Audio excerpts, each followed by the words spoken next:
Testing my mic so I know whether it works or not, so hopefully we can start streaming soon. I'm not sure if it worked. Okay, so it did. Shut my ear with the vibrating phone. So then, hi. Donegamura. My name is Sage Blake. I'm a wanderer, storyteller, artist and mature, and welcome, I guess, to the first Friday stream I'm going to be doing for a while now, because work schedule and everything. Let's see. There we go. Wanted to do something fun and interesting, and since the last time 03 went over well, I figure let's bring in 02.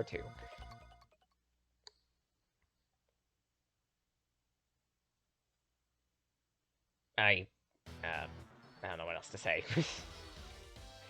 I was feeling a Mega Man Zero mood again, so I figured, yeah, why not? Okay, I say Mega Man Zero mood, but honestly, I blanked and didn't know what to play for a game.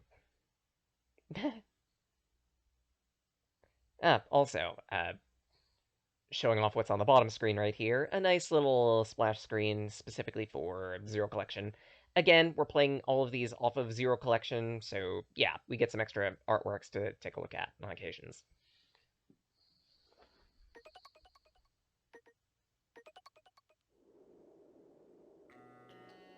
We're also playing these out of order. Specifically, the order I'm playing these in is my personal order from best to worst of the Zero series. So, next one down on the list is 02. It's been a year since Zero chose to take a different path from CL. He still fights against Neo Arcadia, but these battles have lost meaning for him. Zero knows that to find his purpose, he should find CL and the Resistance soldiers. As for when this game takes place, it's, well, obviously before 03, and I believe it's like 1 or 2 years after the events of Mega Man 01. We'll get to that game eventually. If you're watching these out of order, or tuning in at a weird time, so you know, we played 03 first, then decided to backtrack a little bit to 02. And Zero is looking a little worse for wear, isn't he? Let's go. Before we get anywhere, though, a couple things to show off. One, the menu. This menu is specifically the menu that's used in Mega Man 01, hence the artwork you're seeing in the upper left. But you might also notice that it's very scuffed and worn. Again, Zero's been fighting by himself for quite some time now. It only makes sense that he'd break down a little bit. And it shows. In comparison to how we were able to fight within 03, 02 is a lot different. 01 as well, but we'll get into that. Essentially, outside of this opening stage here, this isn't fun anymore. Outside of this opening stage here, we're going to be gaining weapon XP while we use our arms and deal damage.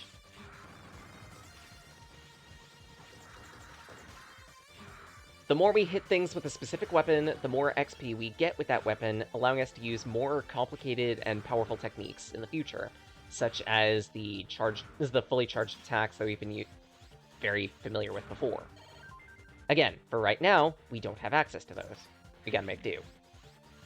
And at that, introducing a few new enemies in places, such as this giant guardian thing here. It's a little tricky to hit it. You kind of need to aim above the second needle. Once you finally get a pattern for it, it's super easy to take out. There are going to be a few different variants of this, too, as we go through the game. Some of them are pretty basic, others are elemental variants. The majority of them are elemental variants, actually. I keep forgetting I could do that. Ow. I'm gonna be a bit rusty, I apologize. It's been a while since I played a Mega Man Zero game. Actually, come to think of it, the last time I played a Mega Man Zero game was the stream, a few weeks back. Ah, no! Oh, come on! That worked in the practice! I guess I need to be a little closer to the edge. We're also going to be picking up some Cyber Elves along the way. We're not going to be picking up every single Cyber Elf, because some of them are pretty out of the way and hard to obtain. But there are a few that I remember specifically being somewhat simple to get, so we'll probably pick those up. Pew. That takes care of you. And another Cyber Elf, Morina. Compared to how Cyber Elves worked in 3, where, like, you could have a bunch of satellite Cyber Elves and everything, it's going to be a lot different here. Some Cyber Elves are specifically, and I nearly fell for that twice, some Cyber Elves are specifically, you can use them, pick and flick, and be fine. Others require you to give them some extra crystals to level them up, and then they become usable. There are also some unique Cyber Elves that don't exist in some of the other games, if I remember correctly. Arnu is one we've seen before, I think. Essentially, that one gives you an A rank for a level.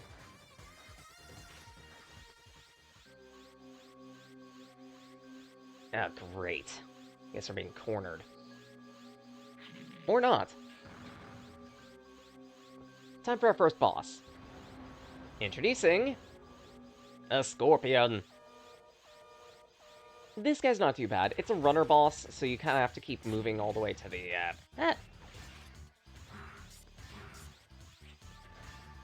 to the right side. Every so often, the bot will try to block attacks using the other claw pincer.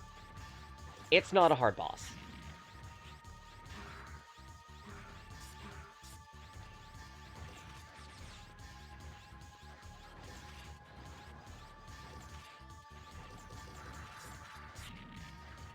Done.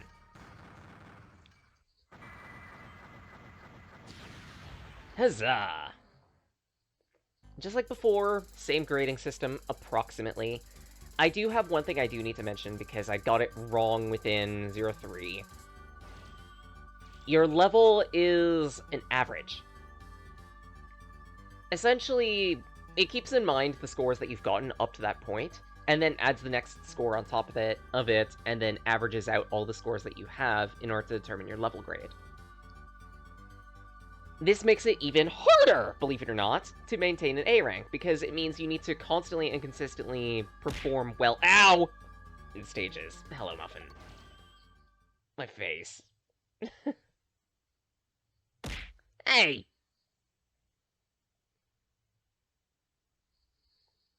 But with that boss fight, Zero's kinda run his course.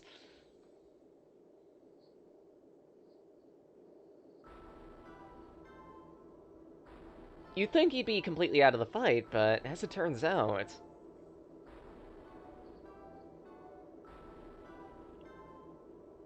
Harpooya may have a soft spot for Zero. To live or perish.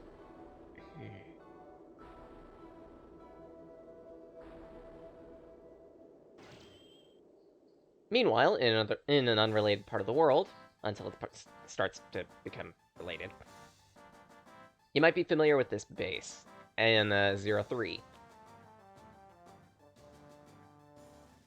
Ladies and gentlemen, thanks to your great efforts, it gives me great pleasure to announce the completion of this new resistance base. I thank you all for accepting me as the commander of this new base. I promise to bring about a new era of peace.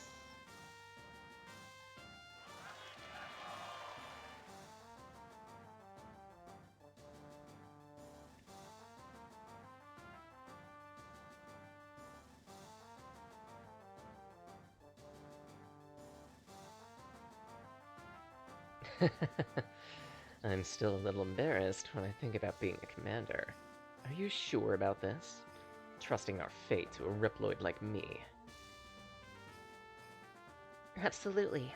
It was you who organized us to fight against Neo Arcadia when we were barely able to escape from there. I'm flattered. But you helped me all along. You know how unreliable I am without UCL. You just keep in mind that we had to organize a resistance in order to defend ourselves. Yes, I'll remember that. And now we're buying time for you to complete your research. Still, since X hasn't been resurrected yet, we couldn't ask for a better opportunity than now. Please, allow me to carry out my operation. Alright. But promise me one thing. Don't be too strict on them.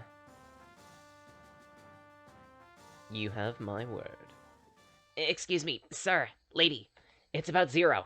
He was found lying unconscious, just outside the base. What? Zero? This way.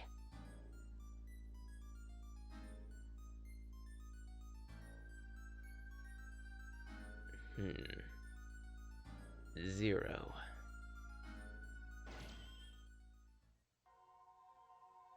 When we get around to Mega Man 01's, things will start to make a little more sense, but for now, just know that since the events of 01, it's been about a 2-year gap, and in that time, the Resistance has been headed by a new person, while CL does her work on energy. You might be familiar with that plot thread in 3, where it was very important for establishing peace with Neo Arcadia.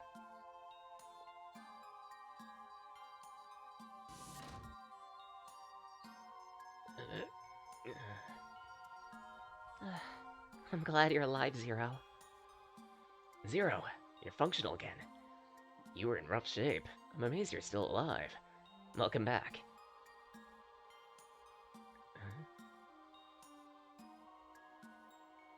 Where am I?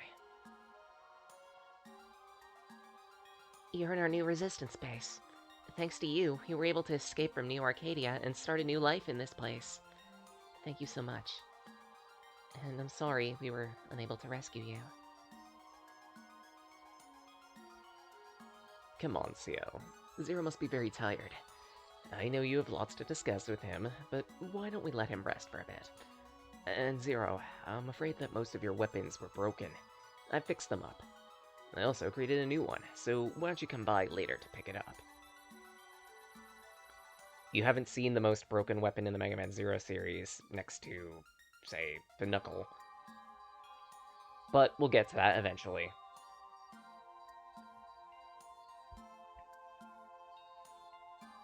Just know that that weapon, which I really, really love, broke down, and El Piso, not El Piso, sorry. This guy is El Piso. Servo has created a new weapon for us from it. My name is El Piso. I've been appointed as commander of this new resistance base. I've heard a lot about you. Please, lend us your support. Let's fight together and destroy Neo Arcadia. Destroy Neo Arcadia, huh? It's not that easy. Then what are you gonna do? I don't know. You're a funny Reploid. Anyway, nice to meet you, Mr. Legend.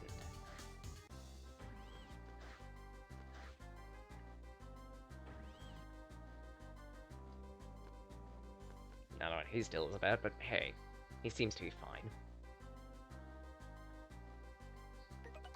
Alright, so. Obtained a new weapon.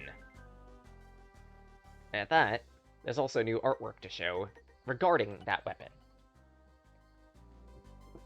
The Chain Rod.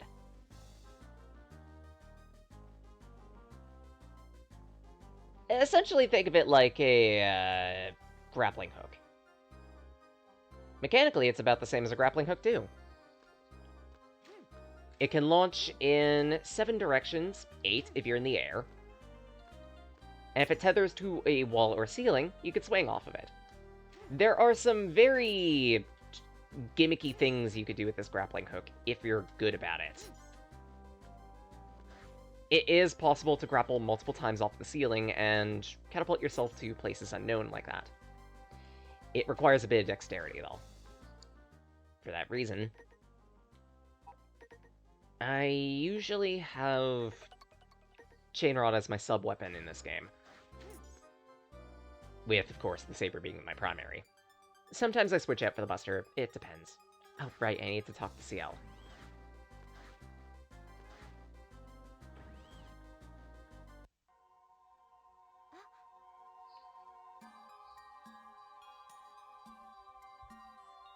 Zero, are you okay? Uh-huh. Oh, God. I was worried about you. We've been trying so hard to find you. I'm glad you found us. I found you? I came here before I lost consciousness?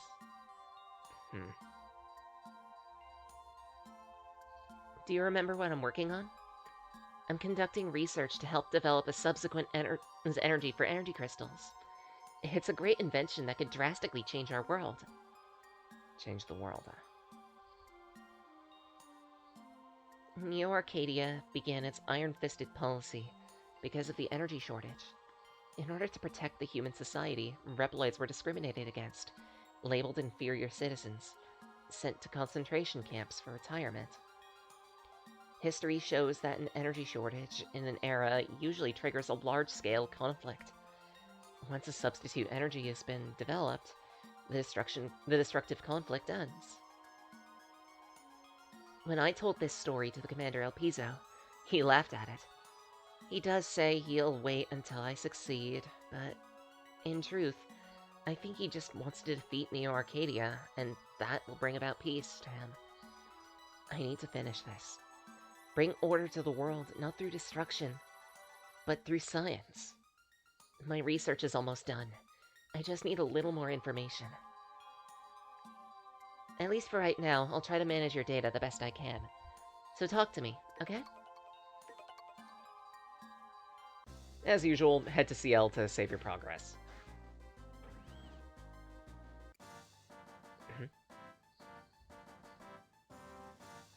So that's the Operation Righteous Strike. We're going to take advantage of the absence of X and thrust our forces upon Neo Arcadia. Oh my. Victory is in your hands for a better tomorrow for all Reploids. El Piso's plan is more or less a suicide mission, which, I don't like the sound of it, honestly. It's U0. We're now preparing an operation. Unlike the past minor scale ones, this one will inflict a crushing blow to them. Once it succeeds, it will boost the morale of the Resistance. Neo Arcadia is in the sitting duck. We shouldn't carry out a frontal assault. We should gain time with guerrilla operations and wait for CL to complete her research. Thank you for the advice. We are going to continue our guerrilla activities. We've gained strength, and we are ready to work it out by ourselves.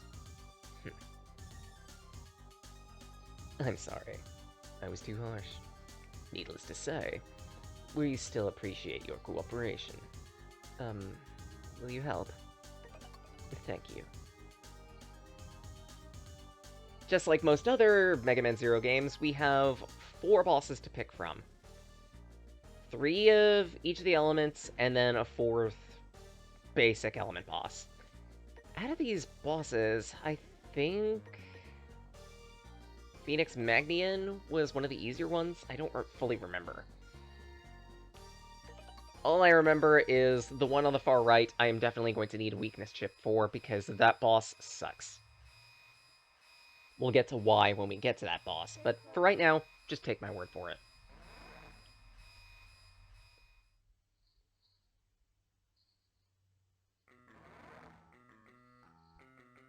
Oh, this music. Destroy all power reactors to put a stop to the factory functions for good. Currently, there are 4 reactors in operation. So for our mission, we gotta find those 4 reactors the best we can.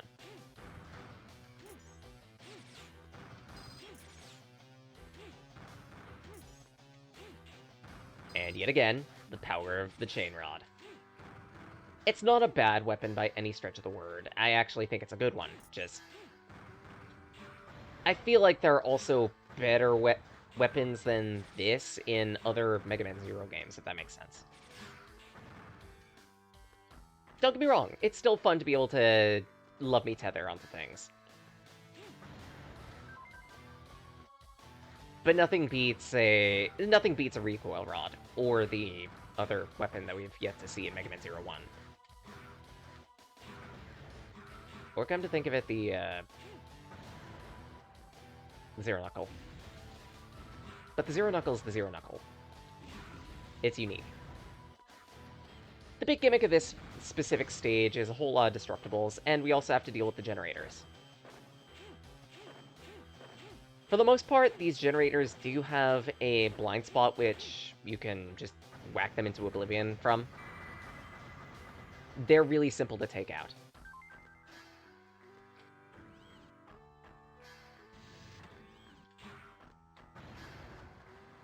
I kind of want that.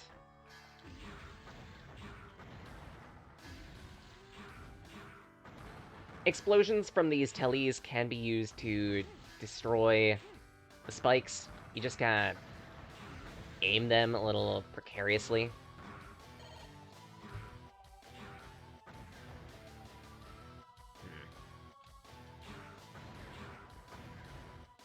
It can be a little tricky.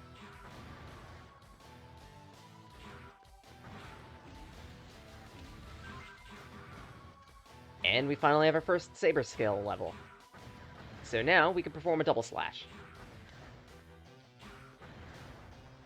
Other weapons will operate somewhat similarly to this in that once you use them enough, they will level up and get stronger. Every single weapon works like this. In some cases, the upgrades are fairly benign. They'll just allow you to use a charge shot, or otherwise allow you to charge that attack faster.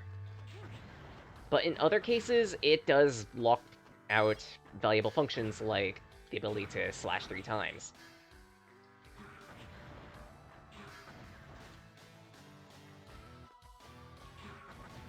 Bear in mind that this was fairly early on in Mega Man Zero's lifespan, and as a result, the mechanics are a little funky.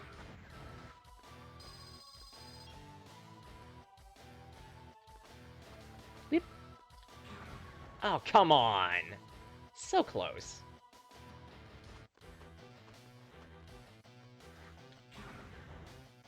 Seriously? Again?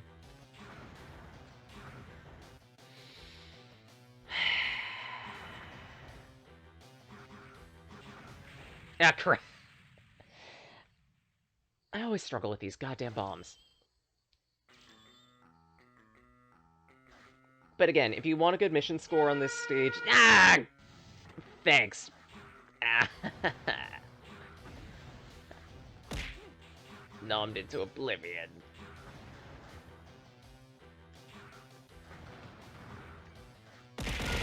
No!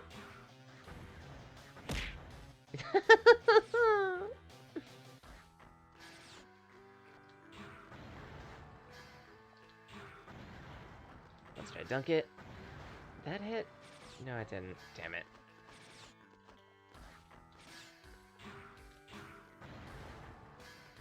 If I remember correctly, this particular path is pretty valuable because it's got one of the other generators on it.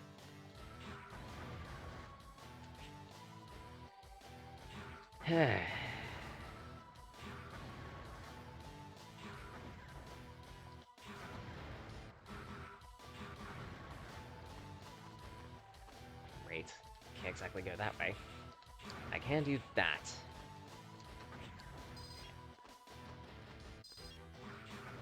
And of course, Muffin enjoying being Chaos Gremlin.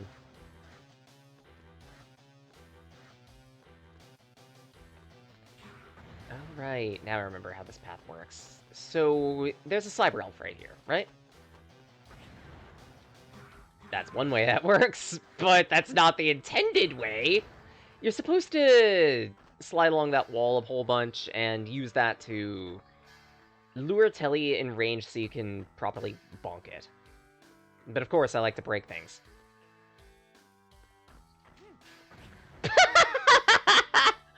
Case in point, I like to break things. Oi. Come on. Come on, Telly.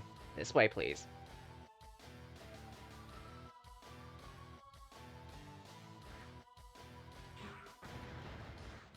Yep, thought so. So there is a way I can break that using a telly.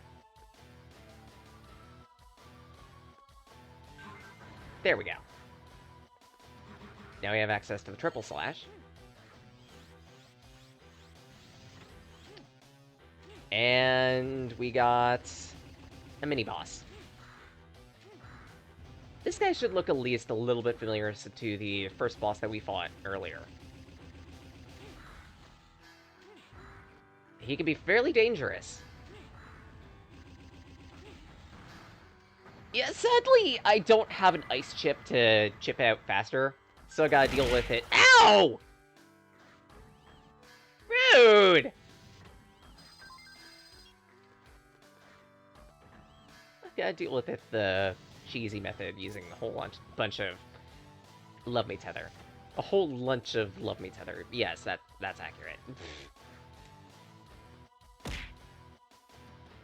Oh, that's why you said water. You asked me to drink. I'm a dummy.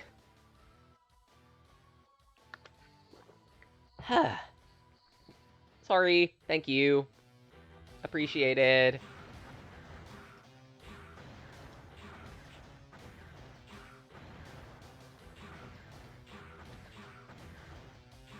Everything is blowing. And posture check. Alright, sitting up. Thank you.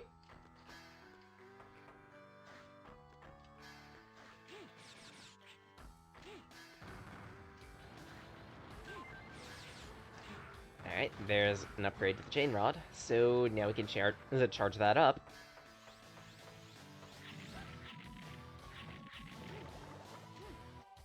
Ow, this thing. One of the instances where it's pretty much forced for you to use the Buster.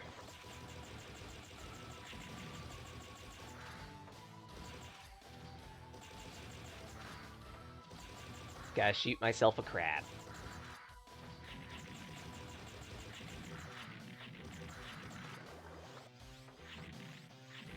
If I remember correctly, the levels on weapons are damage-based. I could be misremembering. Come on! Oh. On the bright side, I believe we do keep our levels, provided we don't, game over. But yeah, charge shot for the chain rod. Allows us to do a centralized spinny that does multiple hits worth of damage. It can be fairly powerful.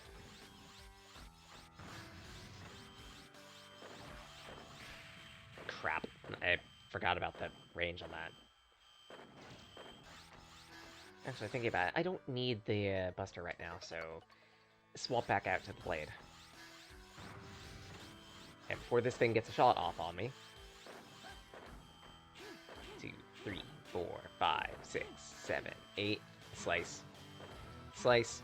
Good. That's 2 of 4 generators.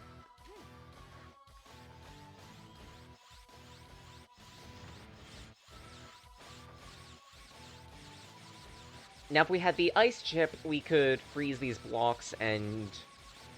yeah, freeze them. But we don't, so we gotta make do for this next section. This also means that we are gonna be missing some pickups, but hey, everything comes at a trade-off, right?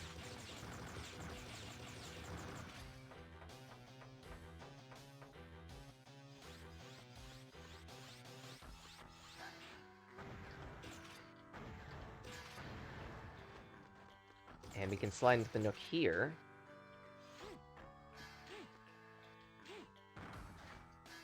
Something I also didn't explain with the chain rod.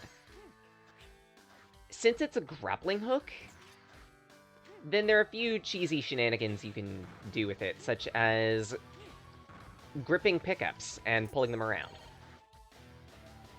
Case in point.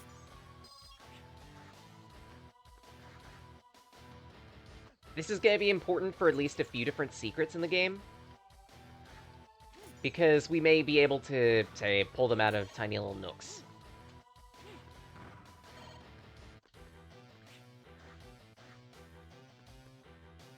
about that. There's another generator back here that we wouldn't be able to get to otherwise. This one can be especially dangerous, specifically because the middle shot here will splash outward, making it a little trickier for you to dodge. You can still dodge it and jump around like I was doing right there. It's just trickier. And at that, so the path I'm taking right now is the ideal path so you could hit all 4 generators. Because the last generator is right there.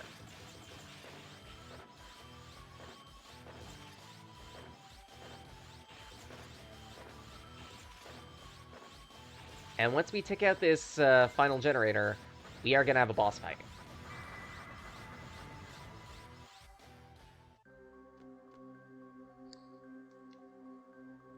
Against the Phoenix itself.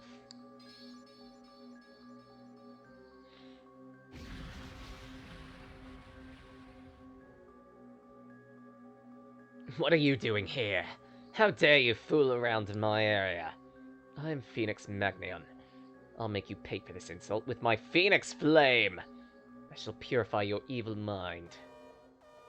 Sure, try it.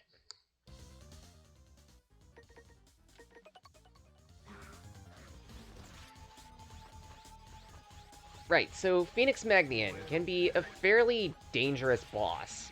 Ow. He does a lot of teleporting around, got several different projectiles that make it a little tricky to fight Phoenix.